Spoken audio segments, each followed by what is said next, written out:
السلام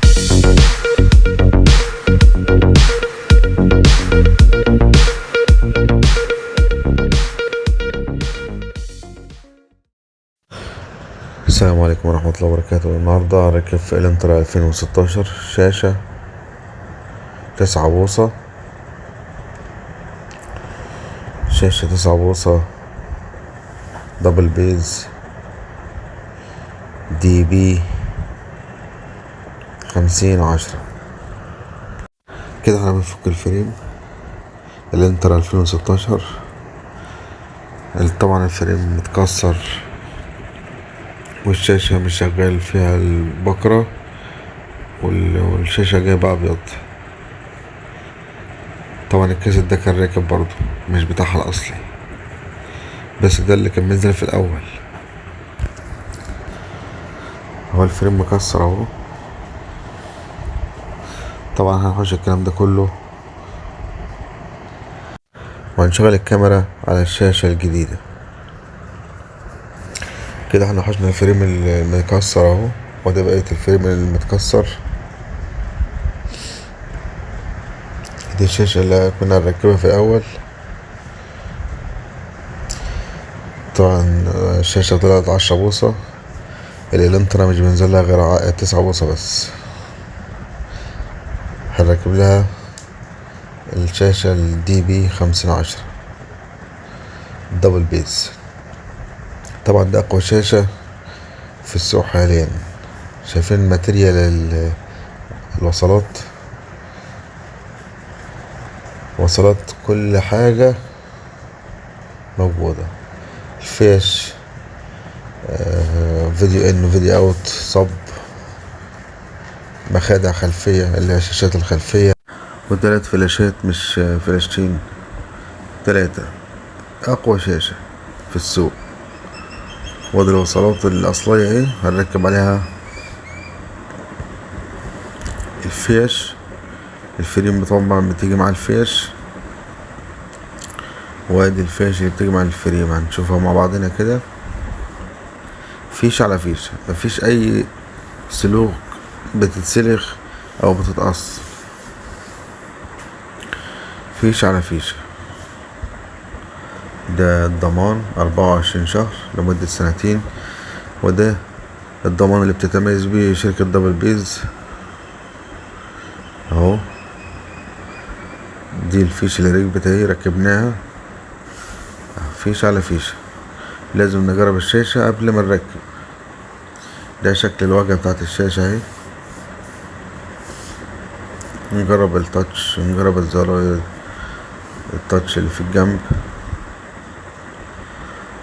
تخش على البرامج، لازم تجرب كل حاجة، تجرب بلوتوز وتجرب الواي فاي. المالتي مش شغال تمام. هنحاول نظبط المالتي كده. هوريكم المالتي في حاجة بتظبط في المالتي،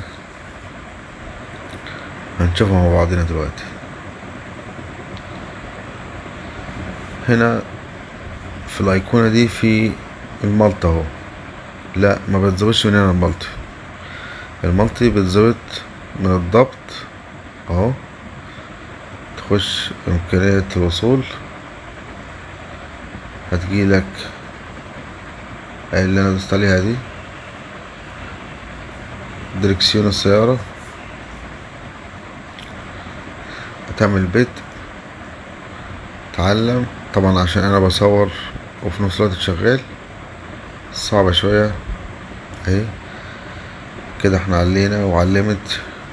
بصوا الايقونة بتتعلم ازاي اهو، العلم الازرق ده اهو. كده اتعلمت، كده اتعلمت يعني اتسيفت. كده احنا هنعمل ميوت اهو. بص، دوس على الميوت، كده اتعلمت. مود،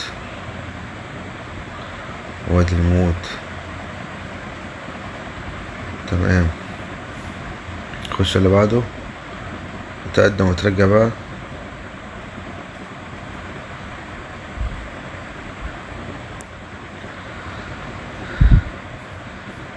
ندوس على التقديم وندوس على الترجيع.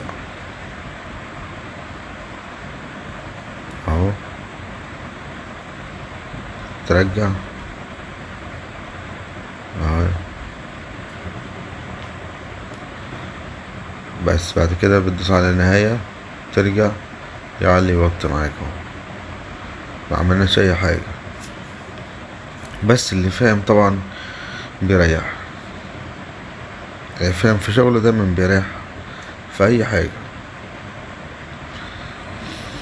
وهو بنقلب مود، لازم تجرب كل حاجة قبل ما نركب في الفريم حتى اهو. بنجرب كده الوصلات عشان نبتدي نركب.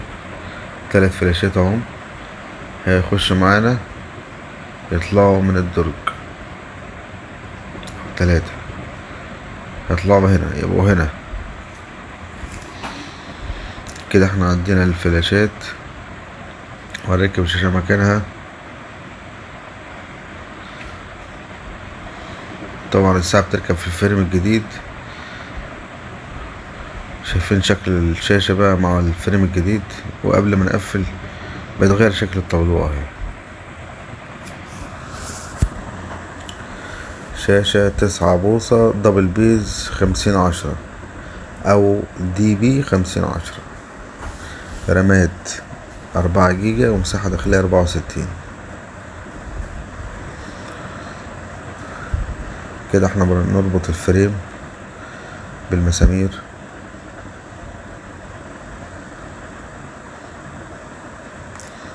عندك 6 مسامير تربطهم.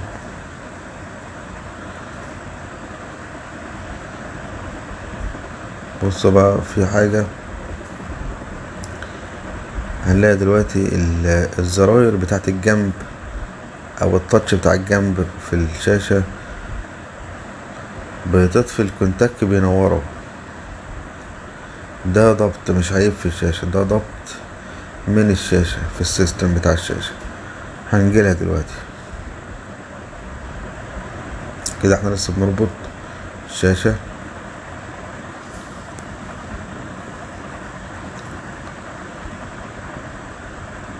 اهو. كده احنا بنشوف لوجو السيارة، هي دبل بيز.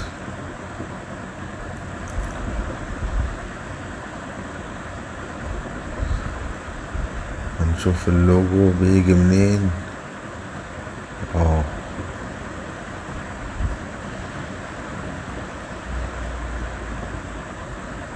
خش ادي الزرار، بص منورة ازاي والشاشة مقفولة. وهنجيب اللوجو دلوقتي وكل حاجة وهنظبط كل حاجة، بس نعمل القصة دي الأول اهو. الزرار منورة والشاشة مطفية وانت حاشي الكونتاك. تفتح الشاشة تطفي الزرار، المفروض العكس. المفروض تبقى أساسا الزرار دي بتنور مع نور الطابلوه زي بتاع العربية الأصلي. هنخش على السيتنج 7410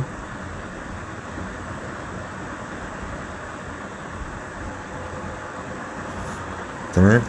هنخش على اذر سيتنج. ده اللوجو الاول هنعمله اهو. يبقى احنا هنعمل حاجتين من هنا من السيتنج، اللوجو والزراير اللي منوره ديت بعد النط في الشاشه اهو. اللوجو فتح معانا. هنختار علامه الهيونداي، علامه الهيونداي اهي. بعد كده لازم تدوس سيف، تسيف كده، تسيفت كده. بنطلع بره هنخش على اذر سيتنج، هنخش على LED اهي. ايوه نخليها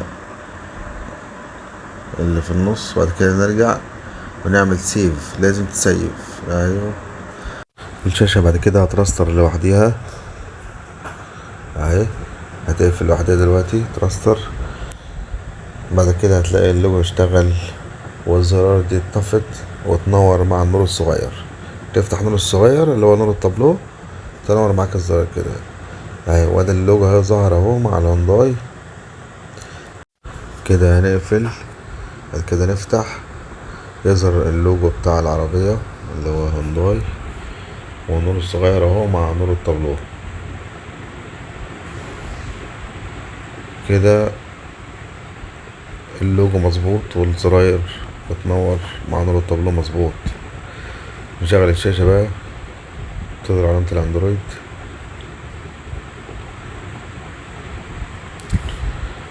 ده الواجهة، واجهة الشاشة فيها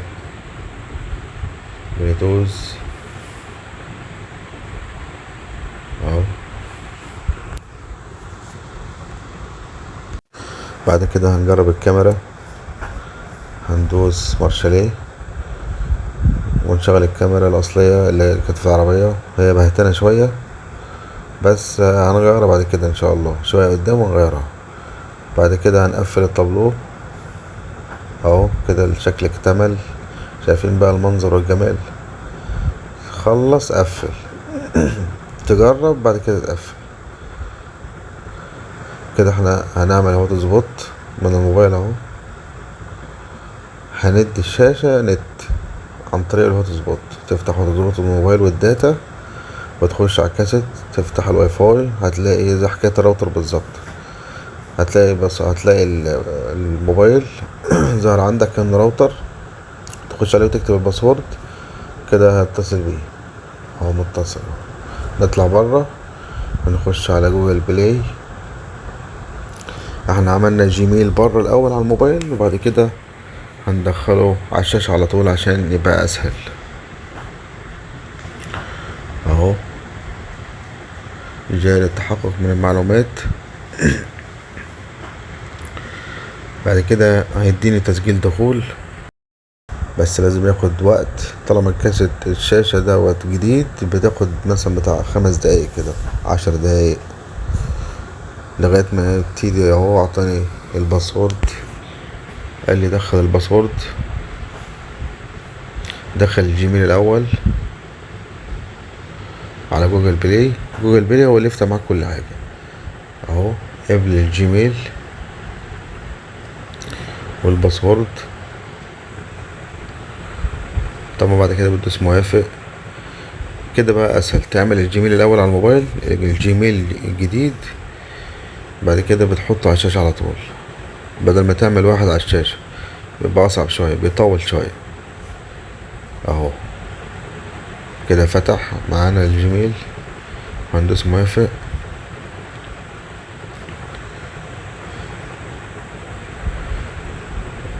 بعد كده اهو فتح معانا الجيميل. لسه بيحمل طبعا عشان اول مرة، فبياخد وقت اهو. حمل اهو، اشتغل كده. كده جوجل بلاي اشتغل خلاص. اندرويد 10، الشاشة دي اندرويد 10. جوجل بلاي بتلاقي فيه تعتيم. جينا نشغل اليوتيوب، عطاني تحذير: لضمان سلامتك يرجى عدم تشغيل الفيديو اثناء السير.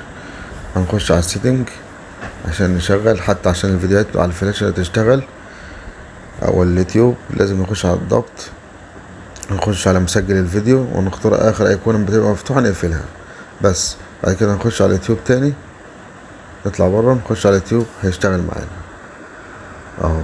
كده اشتغل اليوتيوب معانا. كده هنجرب اليوتيوب بقى، ونسيبه يحمل دقيقتين كده اهو. لسه بيحمل، لازم تسيب الحاجة تاخد وقتها في التحميل اهو. بدأ يحمل اهو. ممكن نعمل بحث، نخش مثلا على القناة بتاعتي، نكتب حمادة دي جي او يظهر حمادة دي جي. تمام كده خلاص.